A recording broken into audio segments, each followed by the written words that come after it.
The ball came off Dean Martin's club with a sound that didn't belong in a celebrity golf tournament. A clean, sharp crack cutting through the cold Arizona morning air. And when it landed on the 16th green and rolled to a stop 2 feet closer to the pin than Sam Snead's ball, the entire gallery went completely silent in the way crowds only go silent when something has genuinely surprised them. Notice, because what happened in the next 30 seconds, what Sam Snead did with his club, and what he said to a reporter less than an hour later, was something no one who stood on that fairway in Tucson in the fall of 1973 ever quite forgot. And it started with a single sentence Snead had spoken on the very first tee that morning, a sentence Dean Martin had heard clearly, directly, in front of cameras and reporters and a full gallery, and had chosen not to respond to, not even with a smile. To understand why that moment on the 16th hole carried the weight it did, you have to go back to the beginning of the whole thing. Not just the beginning of that particular morning, but the beginning of what the day actually was, because the story of what happened between Dean Martin and Sam Snead at the 1973 Dean Martin Tucson Open is really a story about what happens when a man builds something with his own hands and his own money, invites the greatest in the world to come and enjoy it, and then gets told, in front of everyone, that what he built doesn't quite count. Dean Martin started the Tucson Open in 1972. He didn't attach his name to it for publicity. He was already one of the most famous men in America. He did it because he loved golf, with a seriousness the world was not supposed to know about, and because he wanted to do something real for the game. He put his own money into it. He gave up performing dates in Las Vegas that week, every year, dates that paid more in a single night than most people earned in a month, because the tournament needed him there, walking the course, shaking hands, making sure everything ran the way he wanted it to run. This was his house. He had built every inch of it. And every year the tradition was the same. The tournament committee would pair Dean with the single biggest name in professional golf for the Pro-Am round. In 1973, that name was Sam Snead. Notice something before we go any further, because it shapes everything that follows. Snead was 61 years old that fall, and he had won more professional golf tournaments than any man alive. 82 victories, 3 Masters championships, a swing so natural and fluid that other golfers would stop what they were doing just to watch him practice. He had competed against and beaten every great player of his generation over 4 decades on every course in the world. And in all that time, across thousands of rounds and hundreds of thousands of shots, he had never once been intimidated by anything or anyone on a golf course. Snead had played in celebrity Pro-Am events before, many of them. He had been paired with presidents and actors and business titans. He liked those events well enough. They paid, the galleries were good, the atmosphere was festive, but he had a view he was not shy about expressing. To Snead, a celebrity golf event was entertainment. It was a show. The people alongside him were performers. They hit the ball, sometimes reasonably well, and the crowd applauded because the names were famous, not because the golf was good. He had nothing against any of these people personally. He just knew the difference, and he believed that knowing the difference was important. Dean Martin knew this about Snead. He had heard the stories. He knew exactly how Snead felt about celebrity golf and celebrity golfers, and he had chosen to invite him anyway, because that was who Dean was. He didn't avoid difficult people, didn't look for easy matches. He invited the best, every time. If the best came with an attitude, that was part of the deal. 18 holes, that was all that stood between what Snead believed and what the morning was going to prove. The morning of the Pro-Am round was clear and cold, the way Tucson mornings can be in the fall. The desert air carrying that particular sharpness that burns off fast once the sun gets going but sits honest in the early hours. The course was immaculate. The galleries had started forming along the first fairway before sunrise, 4 and 5 deep in some places, everyone in light jackets, the kind of crowd that shows up early because they genuinely want to be there. Look at the first tee when Dean and Snead arrived, because the dynamic established itself in the very first 60 seconds. There were cameras, microphones, tournament officials, caddies, a small cluster of press. Snead was relaxed, unhurried, The way a man is relaxed in a place where he has always been in charge. He shook hands with officials, nodded to the gallery, accepted a microphone when someone offered it. A reporter asked how it felt to be playing in Dean Martin's tournament. Snead smiled. A good smile, genuine in its way, the smile of a man who understood public relations without being particularly interested in performing them. "Beautiful event," he said. "Good people, great crowd." He paused. Then he added the part that wasn't strictly necessary, the part he could have left out but didn't. "Real golf is something else. This is entertainment. There's a difference. Not everybody understands that." He handed the microphone back and looked out at the first fairway. Dean was standing 3 feet away. He had heard every word. The people around them had heard every word. In a few hours, everyone at the tournament would have heard every word, because these things travel fast when journalists are present. Dean didn't say anything. He took a practice swing, loose and easy, and walked to the tee. And whatever answer he had already decided to give, he was going to give it with the club, not with his mouth. Here is what Sam Snead did not know that morning. And this is the part that changes everything. Dean Martin had grown up in Steubenville, Ohio. Steubenville in the 1930s was not a soft place. It was a steel town, a mill town, a place where the ground was stained with industry and the people who lived there were shaped by it, whether they wanted to be or not. Dean had grown up without much, had worked from the time he was old enough to be useful, and had learned early that the world didn't offer anything freely. Before he ever sang a note in public, before he ever stood on a stage, he had boxed for money in smoky back rooms and small clubs, a welterweight who fought under a nickname and compiled more wins than losses. He knew what it was to compete under pressure, with something real at stake, with people around you waiting for you to fail, and he could play golf. Not celebrity golf, real golf. He had been a member at Riviera Country Club for years, and the people there knew that Dean Martin was the genuine article on a fairway. He had shot even par on the back 9 at Riviera, one of the most demanding stretches of holes in the country, and he had done it more than once. At Las Vegas National, where he played regularly, it was understood among the regular members that Dean was the one you didn't want to play against if you were keeping honest score. He had put his own name on a line of golf balls. He studied the game the way he studied everything he cared about, quietly, without advertising it, and with the particular discipline that his public image had always been specifically designed to conceal. But Sam Snead didn't know any of that. Or if he knew it, he had filed it in the category of things that didn't matter. Dean Martin was a singer who made movies and hosted a television show and played golf for relaxation. That was the category. Snead had made up his mind before the first ball was struck. And that decision, made somewhere before sunrise that morning, was what made the 16th hole inevitable. The countdown began the moment they teed off, though nobody recognized it as a countdown yet. 18 holes, that was how long they had. And from the very first shot, something was slightly different from what Snead had calculated. Dean's first drive was clean. Not spectacular, just clean. The kind of drive a man hits when he knows what he is doing and isn't interested in impressing anyone.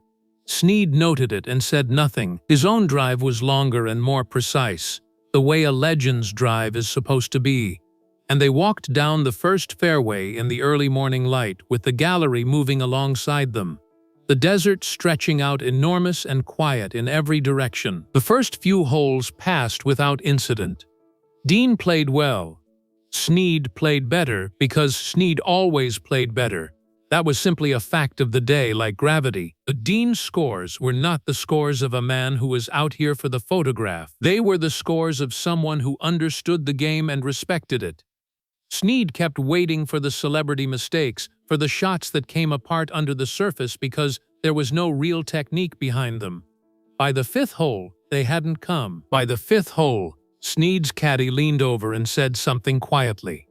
Snead looked at Dean, who was lining up his next shot with the same unhurried focus he brought to everything, and watched the result. He nodded once to himself, barely perceptibly, and went back to his own game. The gallery was beginning to feel it. Not loudly, not dramatically, Just the kind of collective attention shift that happens when a crowd realizes something unexpected might be developing. People who had come to watch Sam Snead play golf found themselves watching Dean Martin instead, then looking back at Snead to check his expression, then back to Dean. The energy was there, building slowly, the way pressure builds in the desert before a storm that doesn't announce itself until it's already arrived. Stop for a moment and picture the whole situation from above. This is Dean Martin's tournament. His name is on every sign at every entrance. His money is in the purse the professionals are competing for this week. His invitation is the reason Sam Snead is standing on this course at all. And Snead, Dean's guest in Dean's house, had used the first available microphone to explain to the assembled cameras and reporters and gallery that what they were about to watch wasn't quite real golf. That the man who had built and funded the entire week didn't fully understand what real golf was. Dean had heard it and said nothing. He had taken a practice swing and walked to the tee.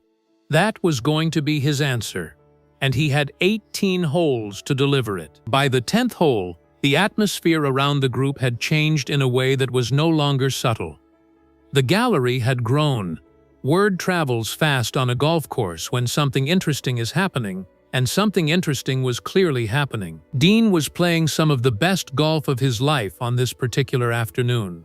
Not Snead's level. Nobody in the world was at Snead's level on a golf course in 1973, but significantly, undeniably better than anyone who had heard Snead's comment on the first tee had any reason to expect. Snead was still dismissing it. You could see it in the way he watched Dean's shots. A quick glance, a small recalibration he wouldn't quite complete, and then back to his own game. He kept waiting for it to fall apart. It kept not falling apart. 8 holes to go. The countdown was entering its final stage, and the question was assembling itself in the afternoon air. Not whether Snead would win, that was settled, but what the afternoon would mean when it was over. Listen to what was being said in the gallery, because it matters. Not the loud comments meant for everyone, but the quiet ones passed between people standing shoulder to shoulder along the ropes. People who had been there every year of the tournament. People who knew Dean's game. He's been doing this for years, a woman near the 12th green said to the man beside her, not taking her eyes off Dean as he lined up his shot. Nobody ever pays attention until it's too late. The man beside her nodded. He'd seen it before too. The afternoon light had shifted by now. The desert sun moving toward the western ridge, the shadows lengthening across the fairways. The air carried the smell of cut grass and dry earth and the sweetness that desert afternoons develop when the temperature drops. Somewhere behind the ropes, a child was eating out of a paper bag. A flag snapped once in the breeze and went still. These are the details you remember when something important is about to happen. The small, ordinary things that frame the extraordinary thing. The way silence frames a sound. 4 holes to go.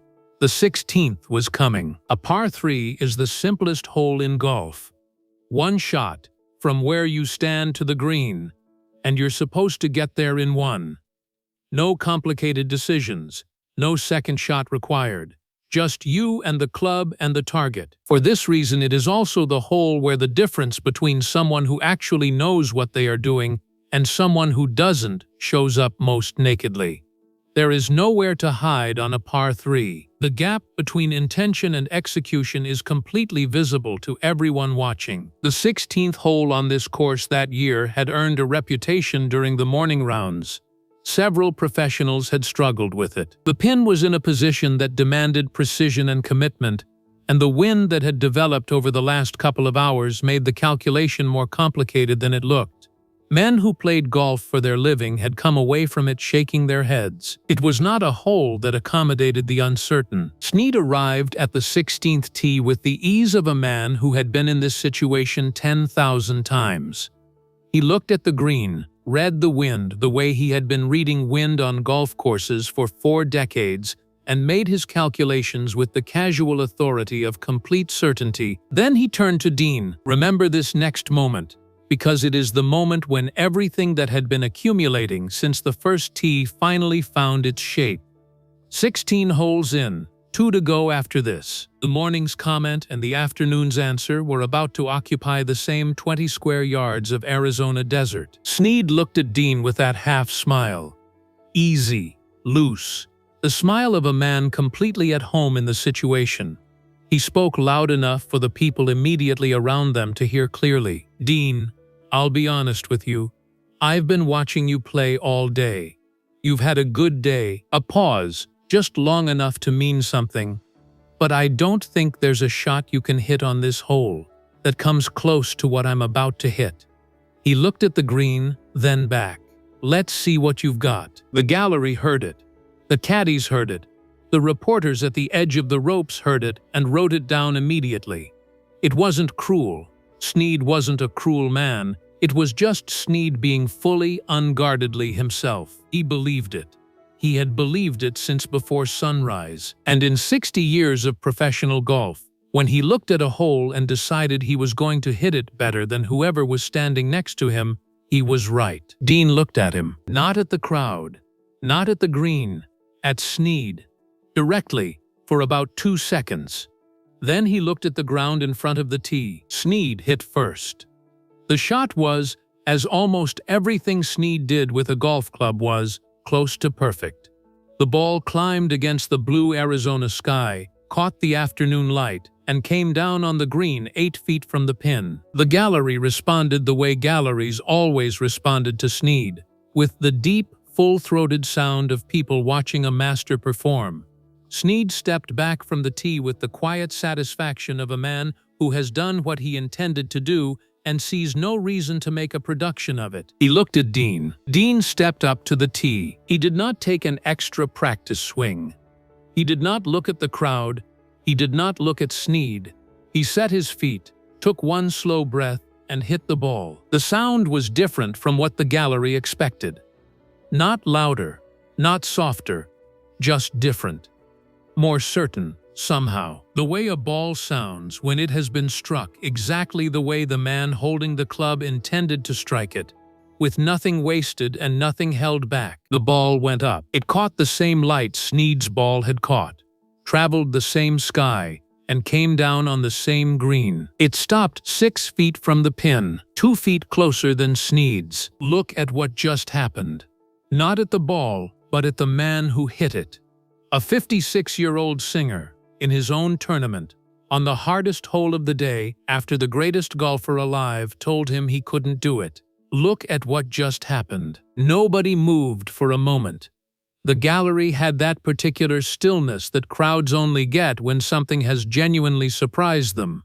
Not the silence of politeness, but the silence of people updating what they thought was possible, rewriting what they had assumed was settled. It lasted about 3 full seconds. Then the applause started. Not the polite encouragement of a pro-am gallery being kind to a celebrity.